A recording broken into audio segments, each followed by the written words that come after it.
Toronto, mais ça change quand même un peu les choses. On voulait essayer de comprendre ce que ça donnera, bien que prédire une élection municipale, ça reste toujours une chose un peu délicate.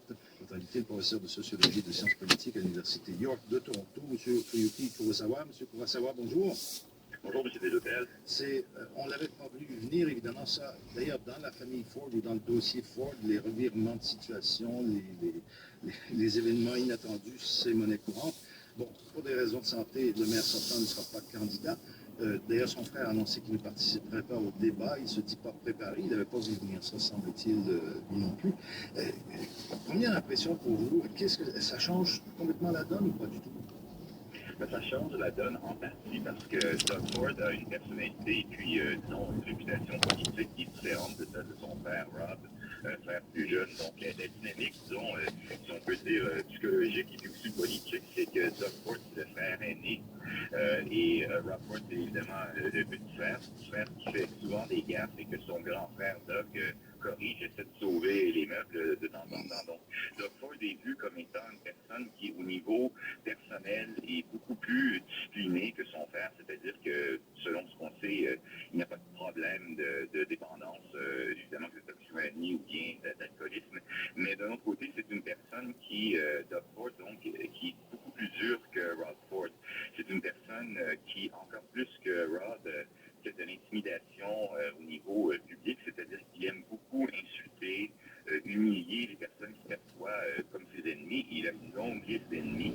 C'est une personne qui, au niveau idéologique aussi, est un peu, il a passé beaucoup d'années aux États-Unis, notamment à Chicago, et puis c'est une personne qui est inspirée par une espèce de droite populiste, mais assez dure aux États-Unis, un peu, disons, à la Tea Party, on peut dire.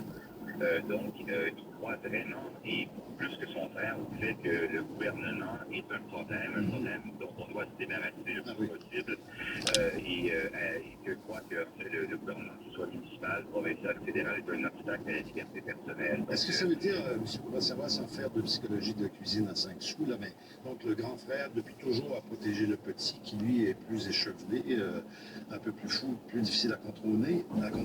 En même temps, au plan de la pensée politique, il serait, tiens, à Toronto, ce que M. Cheney était au président Bush.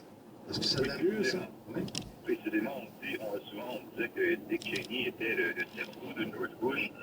Doug Ford, c'est exactement la même dynamique, c'est-à-dire que c'est le cerveau de Rod Ford. Donc l'agenda de Rod Ford depuis son élection en 2002, et puis d'ailleurs, ça précède son élection, c'est vraiment un modèle de gouvernement où le gouvernement municipal à Toronto est vu comme étant, disons, trop grand, comme étant ayant des impôts qui sont trop élevés et qui doivent être réduits aussi, où l'on voit que on croit qu'il y a énormément de gaspillage dans le gouvernement selon la famille Ford, donc on doit réduire tout ça.